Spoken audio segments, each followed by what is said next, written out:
right, Ultimate Black Panther is here, and can it live up to the hype? Can it continue the momentum of Ultimate Spider-Man? This new Ultimate verse that we're going to have again.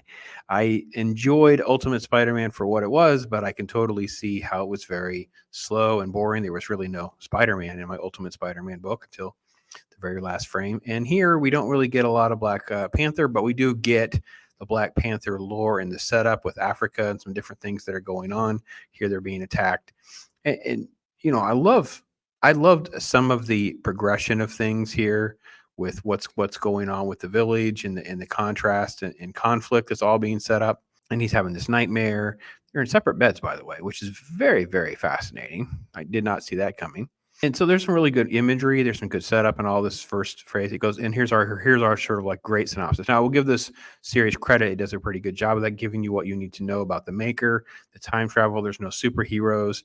And then here you have this influence from Ra and Khonshu. So we're going to have a Moon Knight tie-in of some kind.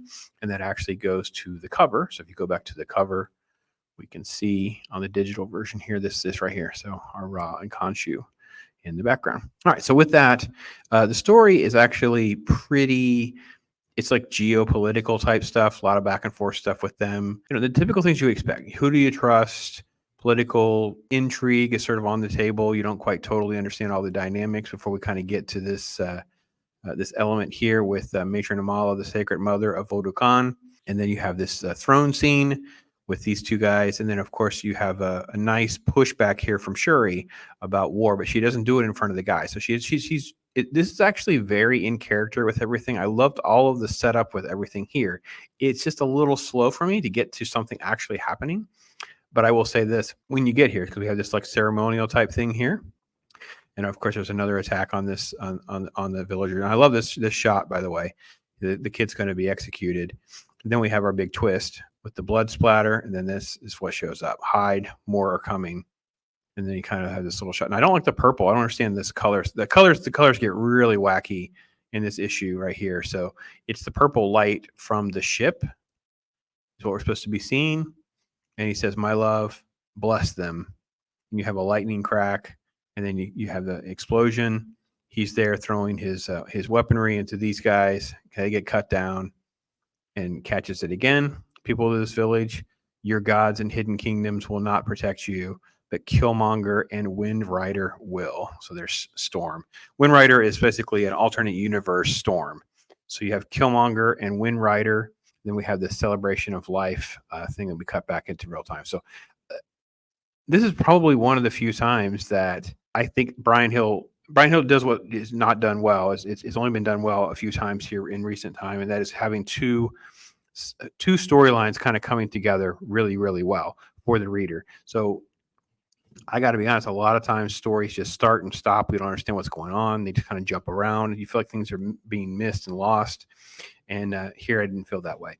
Again, not always thrilled with the digital art. Some things work, some things don't. But I can say this, there's the celebration of life thing. And again, here's the contrast of the colors. And then you have the suicide bombing for Khonshu, for Ra. So you have crazy stuff breaking out all the time. Obviously, the dad pushes T'Chaka pushes T'Challa. So he starts to fall. And you can see this. This is supposed to be him becoming the Black Panther right here. See the little nanotech type on his hand, and here he has a silhouette of being Black Panther. I don't understand. What are we missing? So, is it that he's not really a superhero, but they do have all the tech?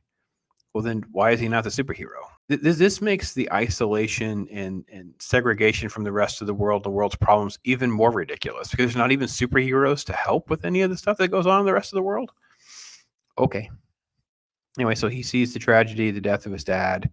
They all kind of race around him and goes, "Our enemies call themselves Moon Knight. Wakanda is at war." So that's kind of what it sets up. And you have this little teaser image here, that kind of thing. So, it's fine. I'm not a huge fan of this ultimate verse and storytelling and rewriting history and doing all these kinds of things. The fact that they would bring in, Wind Rider, an alternate version of Storm with everything was kind of interesting. Didn't see that coming.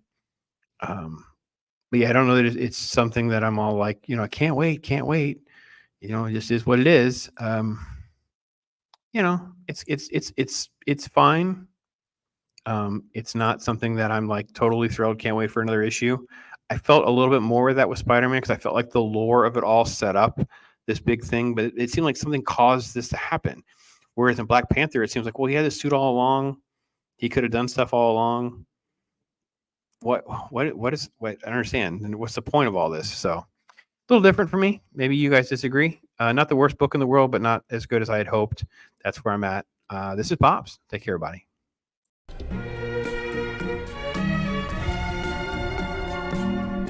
Yeah. Right